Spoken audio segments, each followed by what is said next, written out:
here at Six Flags Discovery Kingdom and check it out today. Gonna record some shows for you guys. It's a sunny Sunday afternoon. Lovely. Lovely. Welcome to Discovery Theater. My name is Virginia and I'm an animal care specialist here. Today we're going to share with you some of our wonderful animal ambassadors. We call them ambassadors because they represent the wide diversity of species that we share planet Earth with. Real quick, a quick refresher, please do not enter this moat area. If you are up front, please remain seated throughout the show. If you must leave, exit out the top of the stadium. This is for the safety of our animals, our trainers, and yourselves, so please do so. Are we ready for the first animal ambassador? Alright, let's bring her out. First up is Willow, our African crested porcupine. As her name states, these guys are native to Africa, but they can be found as far north as Italy. If you get a good look at her, you'll notice that she is covered in quills. There is a common misconception that porcupines can shoot those quills all out, all willy-nilly. That is not true. Those quills are just as attached to her body as your hair is attached to your head. In fact, both quills and hair is made out of the same thing, keratin. She has a lot of different types of quills, and they're used for many different purposes. Those long black and white ones on her back, those ones can poof up, make her look a lot bigger than she actually is, to intimidate potential predators. She has short, sharp ones towards her tail, and those are the ones that provide protection from predators. Willow here is a herbivore, which means that she will eat fruits, roots, and vegetables. Her absolute favorite is jicama, yam, carrots, and corn. Let's give a hand for Willow.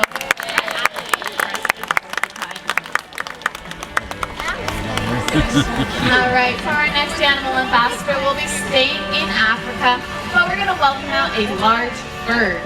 It was actually his birthday yesterday. He turned 39 years old. Our next animal ambassador, his name is Max, and he is a southern ground hornbill. Now when he comes out, he'll come from the far side stage momentarily. He does stand out because of how big he is. He weighs about 9 pounds, which may not sound big to us, but for birds, that's really heavy. These guys, he is all black with a big red throat pouch, and he does like to make noises about throat pouch, which I can hear coming very slowly. It's a little, I don't know if you hear it, but there he is. Ooh. You hear those noises that he's making, that is because his throat pouch is inflated. It helps amplify it, makes it look very big. But now, as he's walking around, you might look at his face and notice it looks like he has eyelashes. However, he is a bird, so that means they don't have hair like us. And they're actually modified feathers that protect his eyes from the dust and grasses of the African savanna. You can definitely see that big throat pouch on his neck. That can inflate and deflate. It helps amplify his calls, and it makes him look very attractive to potential mates. Now, these guys are carnivores, which means that they will eat meat. This guy loves to eat mice, rats, and in the wild, these guys will even eat snakes. They have a special hunting technique where they will catch that prey and they will pound it into the ground. They actually have 2 vertebrae in their neck that are specially fused that allow this pounding motion. Now Max here is very affectionate with his caretakers. He loves to come hang out with them. And then he loves to hang on to the meat because this is also one way to show how great of a provider they are. He is such a great hunter, he did not need any trainer to catch that. He did that all by himself. Now he does like to take his time and he loves to hang out with people, so that's probably gonna take him. But as I said, he turned 39 yesterday. These guys have a very long lifespan compared to other birds, and it's partly how long it takes for them to raise chicks. When they do have little babies, it can take upwards of 9 years for that chick to be fully fledged, leave their parents, and be able to be capable all by themselves. Let's give a good round welcome for Max. Joining us now are two of our Amazon parrots. Now, people always wonder, why do parrots like to talk? Well, there's actually a few different reasons as to why we think so. One, it's a way for them to communicate to each other. Two, it's a way for them to communicate to their human flock. And three, it's just a good way for them to get some good old-fashioned attention. Now, you know whose bird really loves attention, you know, good or bad. It's Bunny's bird over there. That is right. She loves attention so much, and sometimes she likes to introduce herself, so we'll see if she feels like it today. What's your name? What's your name? Why, hello, Turkey. All right, we're off to a great start. Cute, right? Her name's Turkey. She gobbles. She's cute. Yep, this might go all downhill from here, but hopefully not. Hopefully we keep on going. We'll see. But this little guy is Popeye, and he is a yellow-naped Amazon. And you know what? We're here to find out once and for all who is the best bird. That's right. Turkey's here too for it. All right, you guys can applaud. They actually did their things. Yes. Yeah. Yes. There we go. Well, there's actually only one way to determine who the best bird is, and that's with a good old-fashioned talent competition. That's right, folks. You've now entered the parrot games. That's pretty easy how it works. Each of our birds are gonna go ahead and perform a little something for you guys. And after each of our birds are done performing, we're gonna leave it up to you to decide who the winner is by a round of applause. Now that sounds pretty easy, right? Yes. Well, hopefully get a little more energy. Yeah. There we go. Perfect. They like the excitement. They Pumps them up. do, yep, they feed off it. Well, before these guys deliver an amazing performance, they need to warm up first. So, Popeye, can you warm up? Alright, he's warmed up and ready to win this thing. Yes, thank you. He did a great job. You may applaud for him. He nailed it. Yes. All right, it is Turkey's turn now, but you know, she's kind of a diva. She feels like she was hatched ready, no need to warm up, but I like to give her the option, so we'll see. All right, Turkey, can you warm up? Yeah. Can you warm up? Warm up. Warm up. You know, she says she's just ready for the main event. Alright. I said, come on, let's go. You don't need to applaud for that. No need to applaud for her not doing anything. Anywho, it is now time for the main event. Each of these birds are going to go ahead and perform their little hearts out, hopefully. But you know what? We'll give Turkey the time to go have herself. So Popeye's going to go first. So Popeye, let's hear that tune.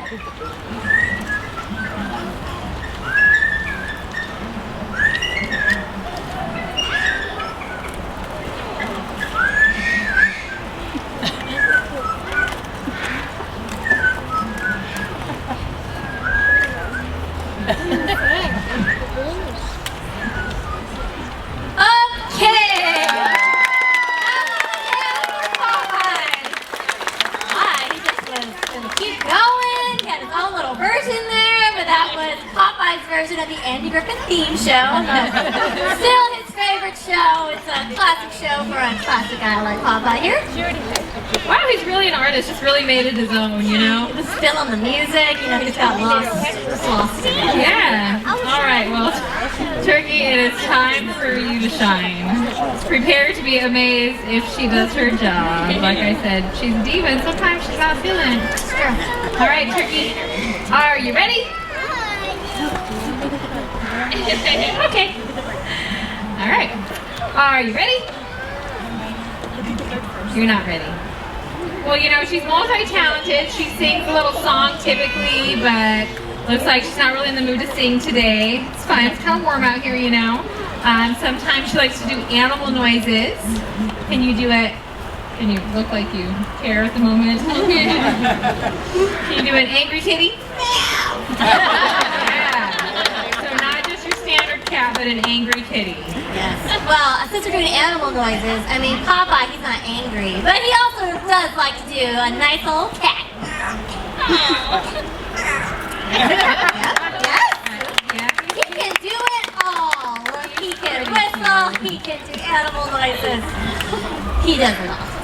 He's pretty cute. Let's see if she wants to do something else. I mean, once again, she might not. All right, Turkey, can you do a dog? Dog. No. Can you do a chicken? Chicken. You're right. Cutest chicken you've ever heard. So you've heard her gobble when she said her name. You've heard her do an angry kitty, and now a chicken. So spot on. Animal noises for Turkey. What a gal. What a gal. Huh. We think that's pretty funny, though. Yeah, Papa thinks it's funny that, you know, he does everything and Turkey just does two little animals. But anyway, She says her name. that's true. She did say her name. But obviously, that's why we don't determine who the best bird is. We leave it up to you, the audience, to decide who the winner is. So pick one bird and one bird only and cheer as loud as you can. All right. Now, who thinks Popeye was the best bird?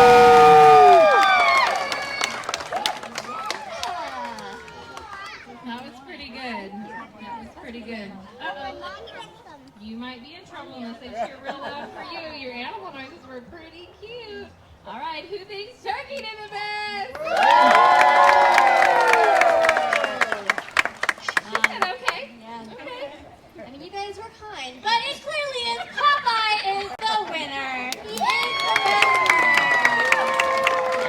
Well, we'll see how he feels, because usually there's no hard feelings. So, Popeye, what do you think of your friend Turkey? Oh, that's not it.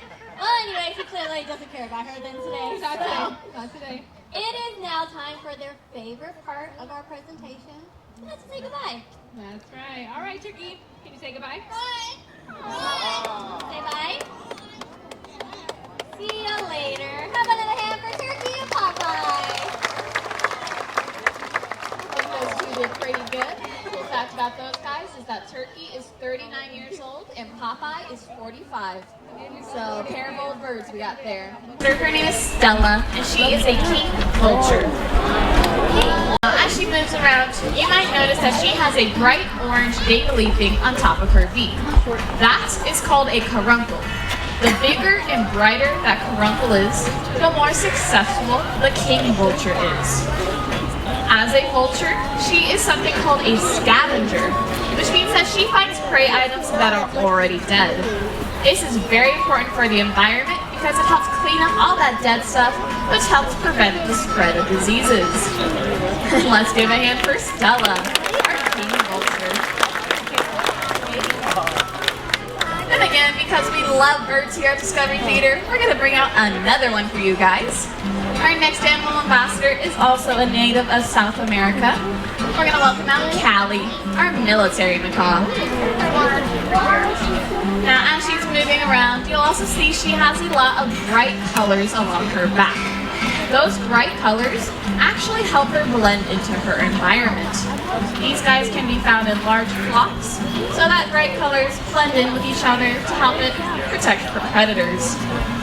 You'll also notice that she has a really big beak. That beak can apply a bright pressure of about 600 pounds per square inch. Or in layman's terms, she can bite a broomstick in half with one bite. That beak is very important because in the wild, they eat primarily nuts, and they need to be able to crack them open. Callie here just got an almond. Once she's ready, she'll crack it open, show how easy it is for them. A lot of people think that parrots make fantastic pets, but I'm here to tell you that is not true.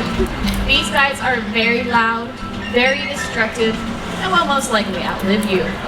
Callie here is 34 years old, and she's still pretty young.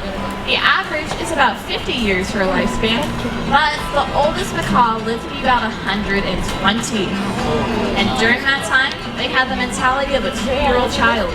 Think of having a 2-year-old child for 50 years. It's a little bit much if you ask me. But if you do decide a bird is the pet for you, make sure you do a lot of research and rescue them. Do not buy them. Let's give a hand for Callie, our military macaw.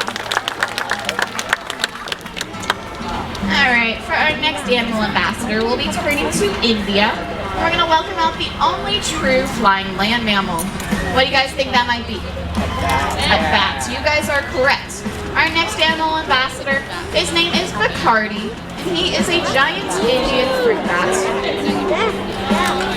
Right now, they're gonna demonstrate how these guys will spend the majority of their times, which is hanging upside down. The only time these guys are upright is when they are flying or when they are going to the bathroom. You can see he has specialized feet that are hooked and specialized thumbs that are hooked as well that easily let him hang. No energy expended. Makes it very easy to be a bat. Now, bats are some of the most common mammals in the world. 1 out of every 5 mammal is in fact a bat. There are over 1,300 different species of bats found worldwide. The only place you will not find a bat is the Arctic, Antarctic, and a few oceanic islands. These guys can range in size from the smallest being the size of a bumblebee to the largest being the giant Malaysian fruit bat, which has a wingspan of over 6 feet. Bacardi here is part of the 2nd largest species in the world, with an average wingspan of about 4 feet. With his wings open, you guys might notice that his wings are actually very similar to your hands. The main difference is that his fingers are a lot longer than ours, and it's all connected by skin. You can say these guys fly via the power of jazz hands. Let's give a hand for Bacardi, our giant Indian fruit bat. Alright, we have one more animal ambassador for you guys. This guy is a native to Africa, and a lot of people think he looks like a baby cheetah. Our next animal ambassador is Trooper, our African serval. As he walks on by, get a good look at his coat. You'll notice that he has both spots and stripes. This is actually unique amongst cat species, as they usually have one or the other. Right now we're going to do a little training demonstration where we're going to have this guy jump super high in the air, well, as high as he can. It's a work in progress. These guys have the ability to jump 9 to 12 feet in the air with one jump. That's about the height of a basketball. It's a work in progress. Someday he will jump higher, but we're going to get there someday. But, you know, that's alright. These guys are very successful hunters. They're successful about 50% of the time. One reason is because these guys will eat a lot of different food. And that there was Trooper, our African serval. Now, talking about cats with spots, I do want to talk to you guys that we're going to have a conservation event for our cheetahs coming up next month. It's called Spots for Hope. If you guys are interested in learning about that, or just talking about the animals you saw today, please come on down and ask your questions. Otherwise, have a great day. Goodbye.